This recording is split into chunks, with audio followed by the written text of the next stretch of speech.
Okay, good afternoon, everyone.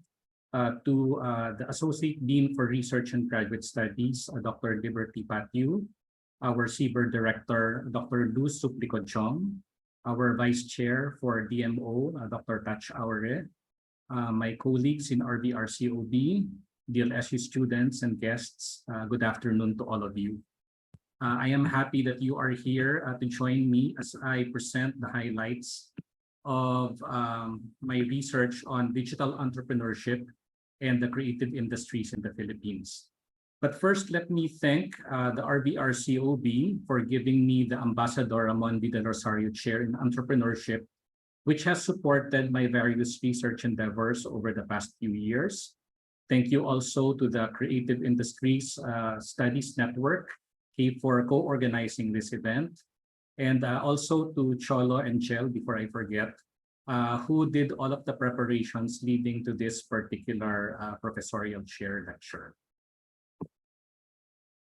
Let me just say that what I'm going to present here this afternoon are based on data that we collected from the project Digital Entrepreneurship in Asia for Economic Resilience and Post-Pandemic Recovery, which was funded by the Asian Development Bank. So this is a regional project that attempted to answer this general question. How do ASEAN startup businesses leverage digital technologies to innovate their business models, speed up their growth, and incorporate sustainability goals? This particular regional project involved faculty members and scholars from leading ASEAN business schools, which collected data for the ADB Digital Entrepreneurship Survey. Among these schools is De La Salle University. For the Philippines team, I was the country leader, and listed in the slides are some of my colleagues and doctoral students who helped in collecting data for the Philippine component. So for this bigger regional project, we did both quantitative and qualitative research. So the method involved the collection of data through a structured survey instrument with both close-ended and open-ended items that was reviewed and pre-tested by the different country teams. If I am not mistaken, I think the instrument underwent maybe 10 revisions before we approved it, because it involved people from different countries. And when the instrument is translated in the local language, there might be certain things that are not understandable. In the Philippines, we did not have any problem because we just used the English version. Now, the survey was administered through Zoom with the aid of Qualtrics survey, which also allowed us to process the data very quickly. And then part of the method will be a review of published sources for information about the Philippine entrepreneurial ecosystem and the state of the Philippine creative industries. And then we wrote vignettes based on our interviews and information from the company's websites.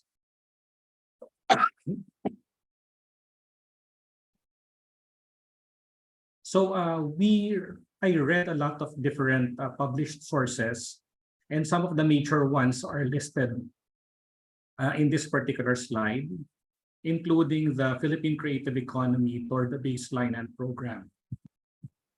So I also looked at several documents released by the United Nations, the UNESCO, and UNCTAD.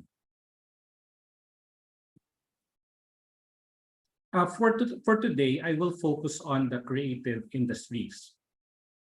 According to UNCTAD, the creative industries are at the crossroads of the arts, culture, business, and technology, and involve the cycle of creation, production, and distribution of goods and services that use intellectual capital as their primary input.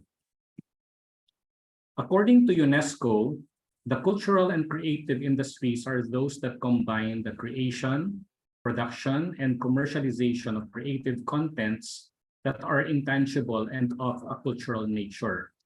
So it includes several domains, including cultural and natural heritage, performance and celebration, visual arts and crafts, books and press, audiovisual and interactive media, and design and creative services. So why focus on the creative industries? Number one, it is an evolving concept that is based on creative assets that can potentially generate economic growth and development. Number two, it can create jobs, generate income, and increase export earnings while promoting social inclusion, cultural diversity, and human development. Number three, it embraces economic, cultural, and social aspects, interacting with technology, intellectual property, and tourism objectives. And number four, it is a set of knowledge-based economic activities with a development dimension and that has cross-cutting linkages with the overall economy at the macro and micro levels. This particular slide shows us the trade performance of the creative industries of the Philippines from 2005 to 2014. So you can see in the line graph below that both the exports and imports of the Philippines were increasing from 2009 up to 2014. In 2015, the Philippines was among the top 10 exporters of creative goods among developing economies, exporting a total of $1.01 billion worth of goods. However, this constitutes only 2% of the $200 billion value of creative goods and services trade from the Asia and Pacific region alone. So this particular table shows a different set of figures. You will see here in 2014, the total exports of the Philippines for the creative services is 3.23 billion, which is different from the figures that I showed you earlier. And that is because we have not yet really formalized the definition of the creative industries. In some definitions, it will include certain subsectors. But regardless of the difference in the definition, the important thing to note is that the creative economy fosters a development option that offers fresh opportunities for developing economies to leapfrog into emerging high-growth areas of the global economy. So for this afternoon, the research questions that I pose are the following. What is the extent of digitalization of startups that belong to the creative industries in the Philippines? And how do they leverage digital technologies to innovate their business models, speed up their growth, and incorporate sustainability goals? So the next part of my presentation are basically the highlights of the ADB Digital Entrepreneurship Survey for the Philippines, which is composed of about 108 businesses. For the entire ASEAN region, I think we were able to cover more than 600 businesses. So in this slide, you will see that we interviewed a total of 108 firms, okay, most of which had less than 10 employees, and majority were less than 5 years old. Now, out of the 108, 43 belong to the creative industries. And again, a great majority had employees that had less than 10 employees, and most of them are less than 5 years old. And that is because basically we only selected companies that are startups, meaning that they should be less than 8 years old based on our definition. This particular bar graph shows us the distribution of the different respondent companies based on the industries that they belong to. So there are 43 coming from the creative industries. Now, one of the questions that we posed in the survey is, to what extent does your business rely on the following digital technologies? So the items that had the highest scores are the following: fixed line internet, mobile phones and smartphones, and other internet resources. Those that had the lowest frequencies are blockchain, robotics, intelligent machinery, augmented reality, virtual reality, and cloud computing and cloud services. This particular graph shows us the mean scores of the different technologies that were mentioned in the table previously. Our data shows that small firms utilize digital technologies for their internal operations.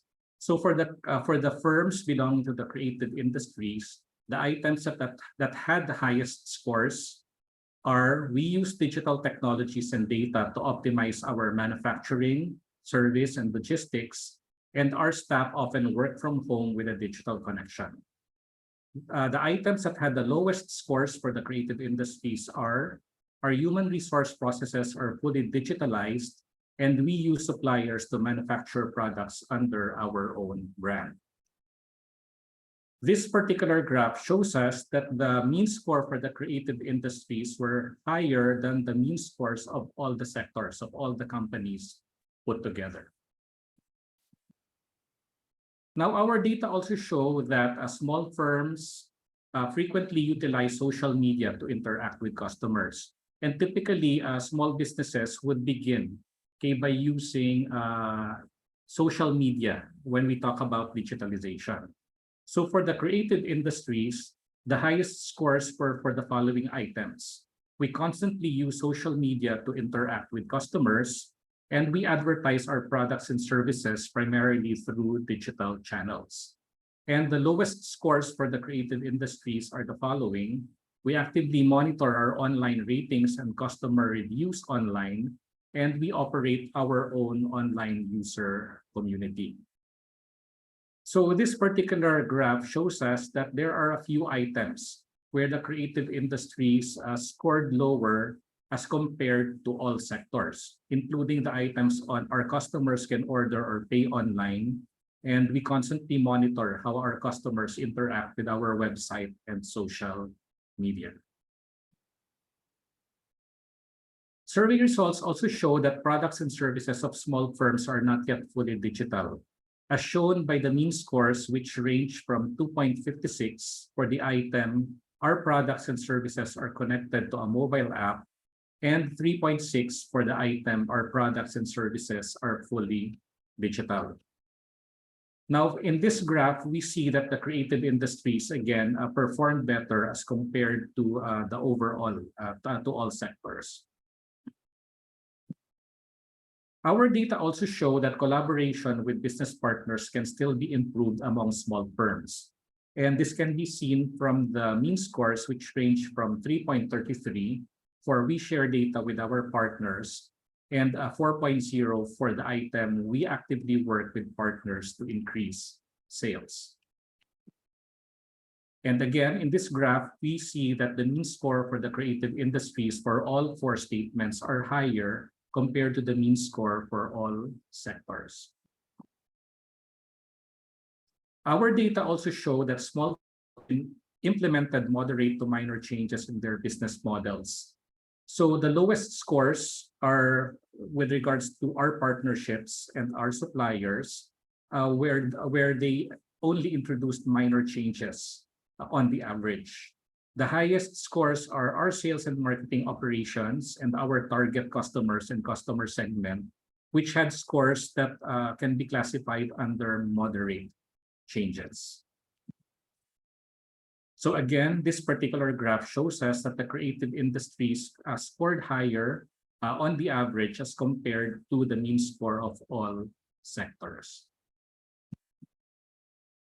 Now, very few business model changes adopted by small firms are novel. So you can see here that the mean score for the statement, many of the changes in our business model are already widely practiced by our competitors, is 3.49 out of a 5-point scale.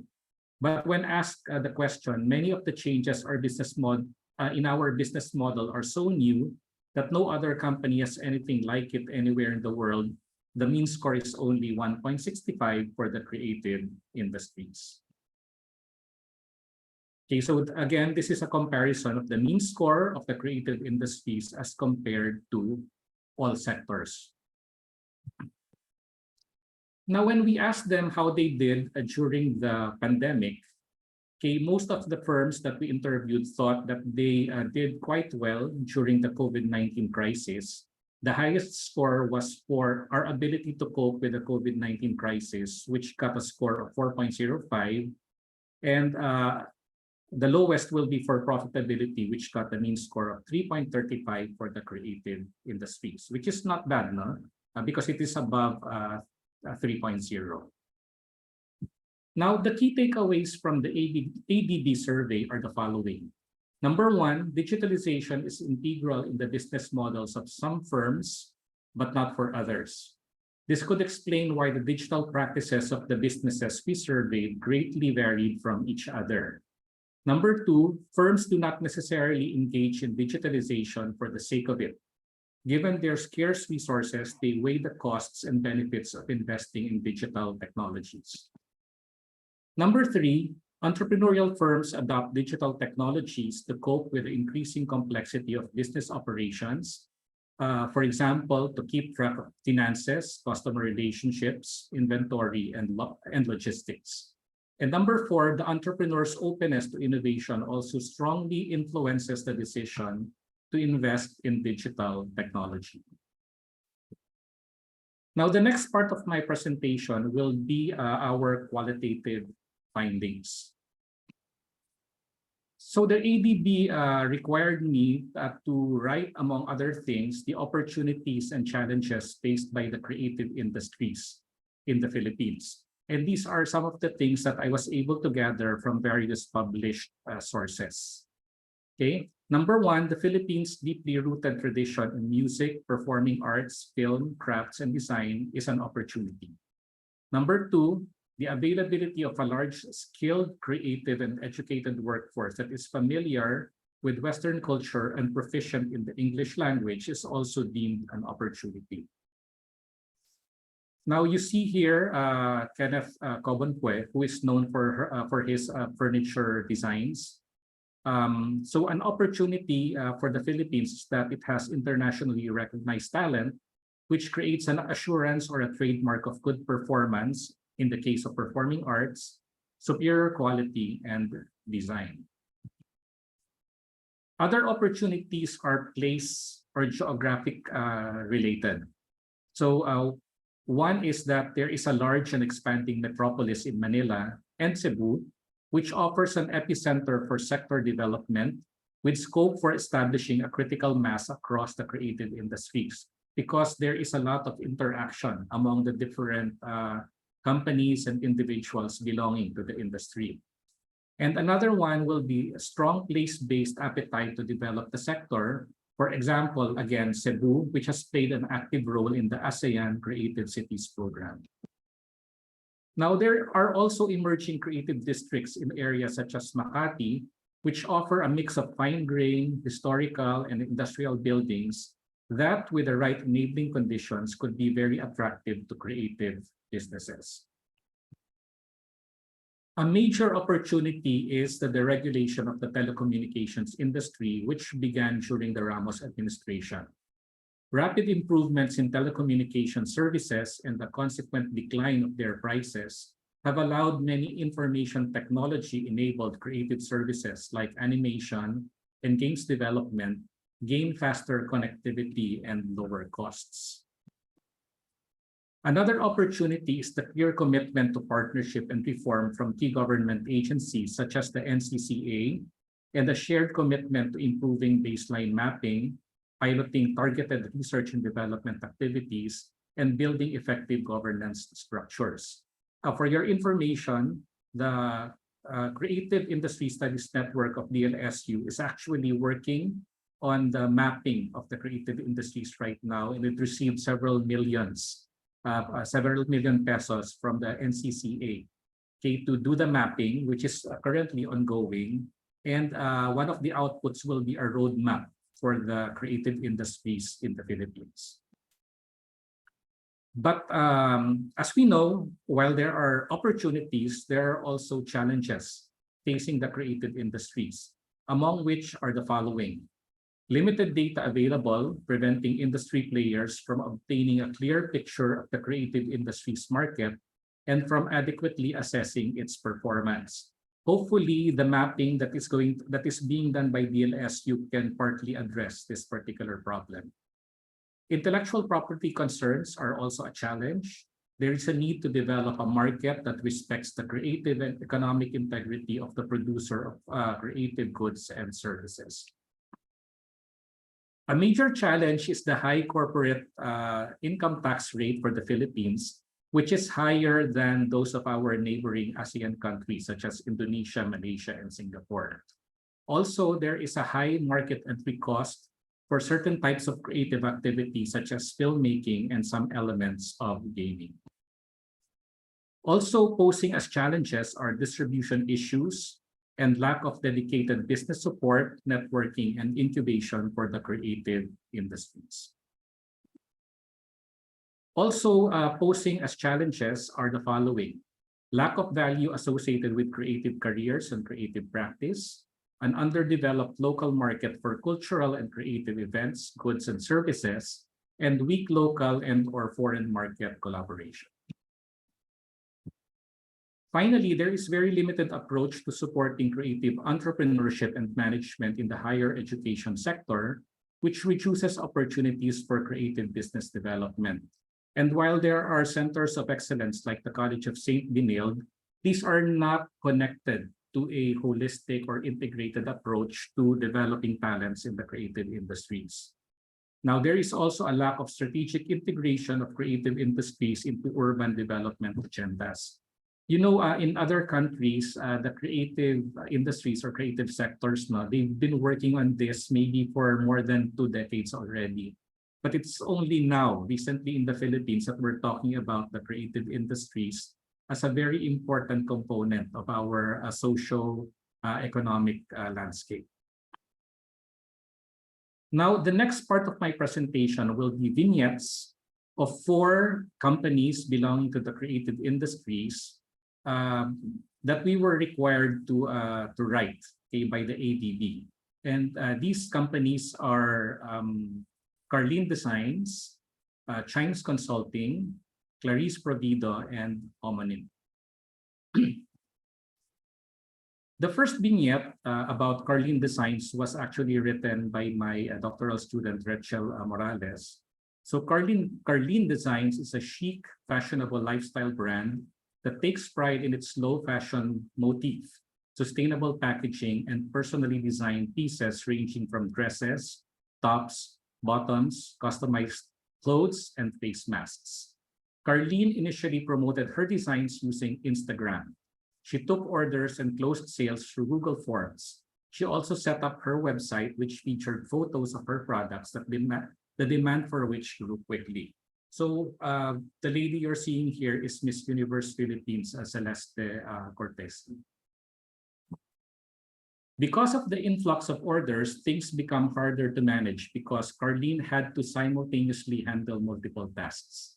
It became increasingly hard for her to monitor the company's marketing, finance, and operations. So Carlin decided to invest in other technologies. For example, she employed data-driven tools to help her keep track of her finances, customer relationships, logistics, and inventory. So the company invested in professional web design, email marketing specific to its market segment, content marketing, and campaigns on social media platforms. From solely using images posted in its social media accounts, the company now produces videos to promote its latest collections. Customers from abroad saw the company's Facebook and Instagram posts, liked the designs, and ordered the company's products. Therefore, digital technology allowed the business to grow and expand to other markets. The company now sells and ships its products worldwide.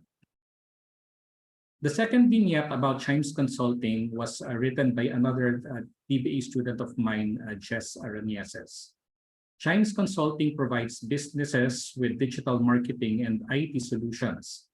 Among its services are IT project management, software development, and website design and development. The company takes pride in its ability to create customized IT solutions that are tailored to the client's specific requirements. Chimes Consulting offers marketing consultancy, marketing project management, and website analytics. It also offers digital marketing services such as social media marketing, search engine marketing, and content marketing. As a provider of digital marketing solutions, it sets an example by utilizing social media to promote and communicate with both prospective and existing clients. Chimes Consulting operates without a physical location. All its members work from their homes. It relies largely on digital technology such as mobile phone communication and online platforms accessible via the internet. Internal operations of the company are also totally digitalized, from financial systems to resource and inventory planning. It especially takes pride in having a fully digitalized customer management system. So the clients of Chimes Consulting come from different industries. It acquired its first international client in 2020 and now generates about 15% of its revenue from sales outside the Philippines. While many firms were badly affected by COVID-19, Chimes Consulting improved its financial performance during the pandemic. By the way, the owner of Chimes Consulting is our BBA student, Lynn Ola. So vignette number 3, Clarice Provido, was written by Paz Esperanza Poblador. Clarice Provido is an illustrator and art director who creates resonating art. Now, I took a different style for presenting the vignettes here. I actually took a certain portions of what Nina Poblador actually wrote, because I thought that the way that she wrote the narratives are also very revealing about how the company leveraged on digital technology. So allow me to read certain excerpts from what Nina Poblador actually wrote. Clarice Provido has come out of her shell. The 23-year-old fashion major at Parsons School of Design recently declared, "I am not shy." As a graphic designer, she is also a certified Squarespace web page developer, successfully sealing deals with new clients despite the omnipresent challenges of the COVID-19 pandemic. As a Gen Z digital native, Clarice uses social media platforms, Facebook and Instagram, to promote her services, which then drives engagement to her site, www.clariceprovido.com. Clarice is indeed an authentic creative, as she is both multi-skilled and extraordinarily innovative. In a sea of many other influencers, she has managed to truly differentiate herself by mixing vintage themes and contemporary design iterations with her own ephemeral illustrations, expressive of the diaspora experience. Before she left the Philippines for New York in 2019, she was producing one-of-a-kind fashion items such as girlish blouses and high-end purses. This eclecticism is exemplified by her brand. A natural flair for cohesive branding is one of her inimitable core competencies. Her trademark's identity clearly articulates her advocacies of cultural sustainability and community development. At present, products available on her website are more suited to the current business climate. T-shirts, shawls, face masks, prints of photo illustrations, and buttons are offered alongside free downloadable guidebooks for self-care and blogs on mental health and nesting. Proceeds from sales are donated to her chosen causes. As the sole proprietor of her enterprise, she is equipped to mitigate these uncertain times by combining graphic design and website development services with fashion and novelty products, relevant to a discriminating and increasingly prudent international market. Clarice's tenacity, passion, and self-discipline are undeniably integral to her success and makes this true Gen and global Filipina a legitimate hope for the future. By the way, the vignettes that I'm showing here, what I'm showing here are just excerpts of a longer vignette, which you can read from the original document. Now, the fourth vignette is Homonym, which was written by Ian Benedict Nia, my RA. Homonym is a full-service sonic branding agency that specializes in end-to-end music marketing and innovative audio solutions, from strategy to creative work, account management, media, and production. Homonym provides an array of services in the areas of music licensing, artist booking and curation, music consultancy, music production, music monetization, events and activations, and identity and branding, among a very long list. With the rise of major music streaming platforms such as Spotify, SoundCloud, Bandcamp, and YouTube, the company has actively developed its digital technology capabilities. In a social media post, Homonym said, "The battle for 2022 is going to be on digital. Over 90% of events and meetings are moving to online platforms, and an overwhelming majority of marketing and advertising is moving to social media." Homonym is no stranger to other digital platforms, including live streaming, short-form online videos, and podcasts. In fact, the company started a podcast which answers its listeners' questions about the music industry and the music business. It expects podcasts and audio content to grow further and attract more audiences. The company is poised to grow in the coming years as it continues to develop its digital capabilities to address the changing demands of the music industry. Now, the four cases that we showed you, the four vignettes rather that we showed you, are illustrations of how businesses in the creative industries was able to successfully leverage digital technology. But this is not true for many small businesses, particularly startups. And the reason for this partly is what we call the digital divide, which is the gap between the level of sophistication in information technology and e-business adoption and usage among SMEs compared to large companies, and among businesses in rural areas compared to urban areas. According to the Organization for Economic Cooperation and Development, or OECD, these structural barriers must be addressed to bridge the digital divide.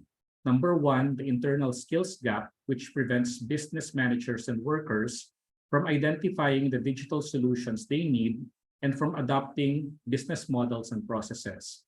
Two is the financing gap, which prevents business owners from accessing finance for intangible digital investments that cannot be easily used as collaterals to secure loans. And number three is the infrastructure gap, which is the lack of access to high-speed broadband, which is essential in maximizing the benefits of digital technology, particularly for those businesses in the creative industries. So let me end my presentation with this quotation from Ramesh Naham. He said, "The final frontier of the digital technology is integrating into your own brain."